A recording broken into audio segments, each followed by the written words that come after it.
Jadi pertama karena waktunya, orang yang wajib menahan diri sampai terbenam matahari sampai bedug maghrib pada puasanya sah. Pertama orang yang sengaja berbuka, boleh berbuka. Pertama orang yang sakit, kata dokter nggak boleh puasa.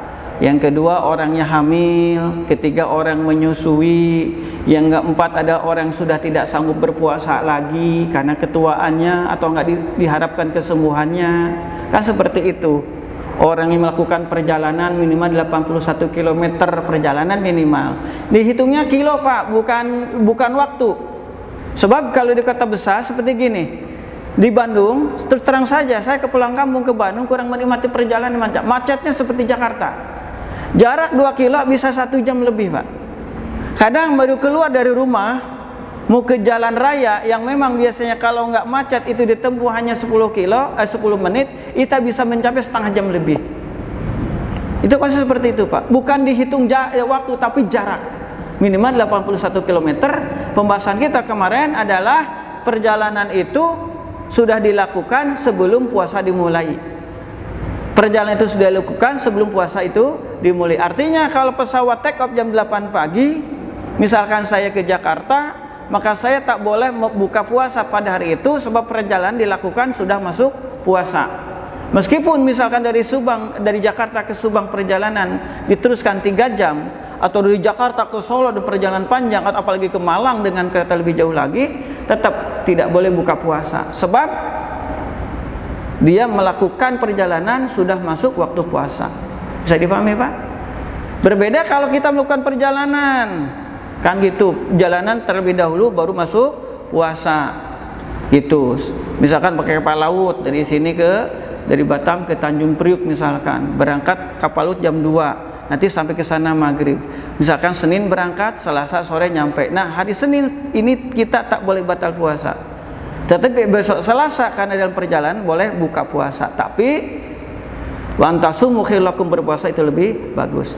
Kita teruskan Pak.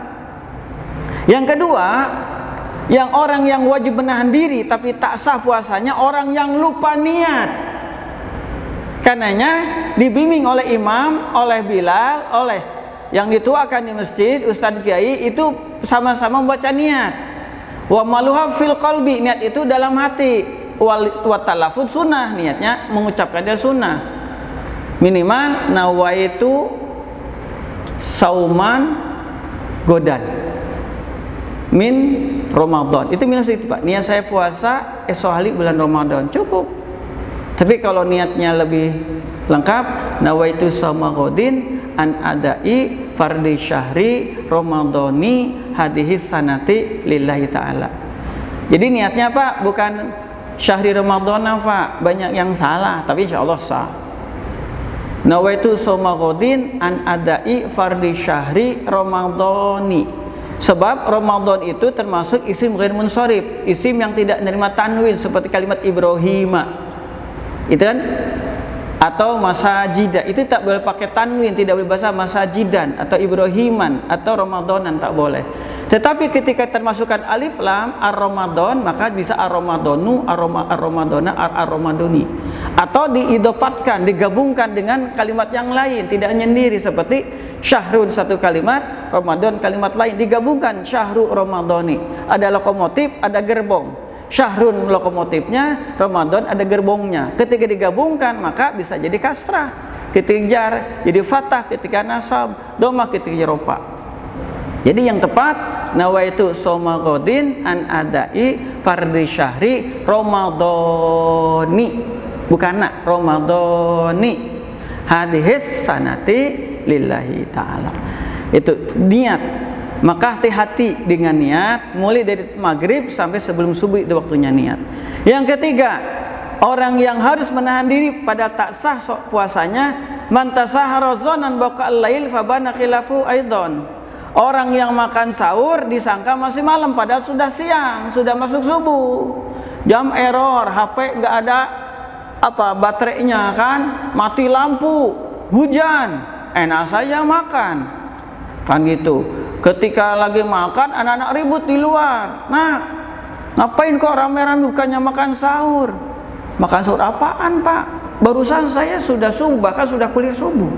kesiangan Pak, karena malamnya begadang nonton bola misalkan, nonton Piala Champion Pak ya misalkan gitu, itu bisa terjadi.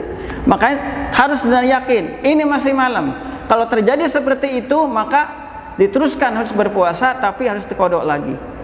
Yang keempat adalah orang yang berbuka puasa disangkanya sudah masuk maghrib, tapi padahal belum masuk maghrib. Nah, ini akan nyetel ini nonton TV ini RCTI. Nanti kalau azan maghrib kasih tahu ya, ibu masak dulu, masak kolak dulu belum selesai. Si anak asalnya nonton apa? Nonton Batam TV.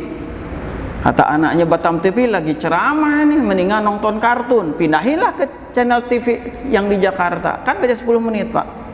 Ah gitu. Begitu si ibunya masak, azan tuh. Alhamdulillahirabbil alamin. Langsung kolak yang baru matang diembat. Ceritanya nyicip, habis 2 mangkok. Wah. Begitu beres nyicip, kamu kok belum makan? Belum buka, Mak. Itu tadi azan. Tengok RCTI. Batal itu bahasanya. Harus dikodok Pak, karenanya harus hati-hati. Yang kelima, orang yang menyangka itu Sya'ban itu tanggal 30 hari itu yaumul syak. Karenanya haram puasa pada hari yang diragukan, apakah Ramadan atau belum, apakah masuk Ramadan atau Sya'ban. Makanya haram kecuali yang berkodok atau orang yang biasa puasa. Nah, ketika dia menyangkanya tanggal 30 Sya'ban karena nggak nonton TV, lembur di PT atau dalam bepergian munggahan ceritanya, besoknya ke PT kan gitu, sarapan dulu toh, nantilah makan siang di PT. Begitu ke sana kok orang biasa sebelum masuk PT pada ngerokok. Ini enggak, biasa sarap PT enggak. Tanyalah, kok nggak pada merokok tumben kamu, pada dari SPBU jauh. Soal gitu. Ngapain rokok? Tak boleh, kan udah mulai puasa. Semalam menteri mengumumkan benar puasa hari ini. Iya. Maka orang tersebut wajib nahan diri tidak makan tidak minum karena menghormati waktu Ramadan dan nanti wajib diqodok puasa. Kalau tetap makan minum itu hukumnya dosa. Jamaah mata Allah, yang terakhir, orang yang terlalu berlebihan dalam menghirup air atau kumur-kumur. Kumur-kumur berlebihan, hirup air berlebihan ketika berwudu, ketika masuk puasa Ramadan. Siang hari tentunya mulai subuh sampai sebelum maghrib. Kecuali kalau memang tak sengaja. Misalkan ini berdarah nih, kumur-kumur disangatkan, ketelan. Ada yang ngagetin, ketelan itu nggak apa-apa. Tapi kalau memang sengaja kumur-kumur karena mulutnya bau, sudah sikat gigi makan jengkol, makan pete, mulut masih bau, ke tengah dah ke atas, kumur-kumur Pak. Bapak pernah kayak gitu? Kayak gitu? Kaget toh, masuk ke telan, batal itu. Maka jangan terlalu berlebihan seperti itu.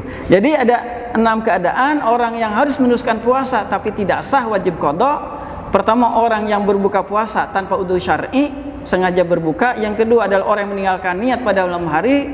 Yang ketiga, orang makan sahur disangka masih malam padahal sudah masuk siang hari. Yang keempat, orang yang sudah berbuka puasa disangkanya sudah masuk maghrib padahal belum, gara-gara salah nonton TV. Yang kelima adalah orang yang menyangka itu tanggal 30 bulan Sya'ban padahal itu sudah masuk 1 bulan Ramadan. Yang terakhir adalah orang yang terlalu berlebihan dalam kumur-kumur atau menghirup air ketika sudah masuk puasa. Silakan insya Allah kita teruskan 2 pertemuan. Ada beberapa pertanyaan yang masuk, boleh gak disuntik? Nanti divaksin Pak, meriang Pak saya. Divaksin COVID itu, COVID AstraZeneca Pak. Disuntik, meriang dari maghrib sampai jam 3. Saya berdoa minum madu, sari kurma, berdoa pakai air itu Pak. Susu beruang bagusnya Pak, atau susu kambing. Tapi pegal-pegalnya 3 hari belum hilang Pak. Lemes sih 3 hari. Makanya saya bilang isi ke waktu divaksin, hati-hati, jaga kondisi kan gitu. Nanti kalau divaksin boleh, Ramadan boleh, sebab Mufti Saudi sudah memberikan fatwa divaksin tidak membatalkan wudu. Dibekam tidak membatalkan wudu. Oleh fatwa dari Mufti Saudi mengatakan vaksin tidak membatalkan puasa. Bekam batal enggak, makruh. Nanti kita bahas esok hari beberapa pertanyaan yang masuk ke redaksi ke saya, insya Allah kita bahas.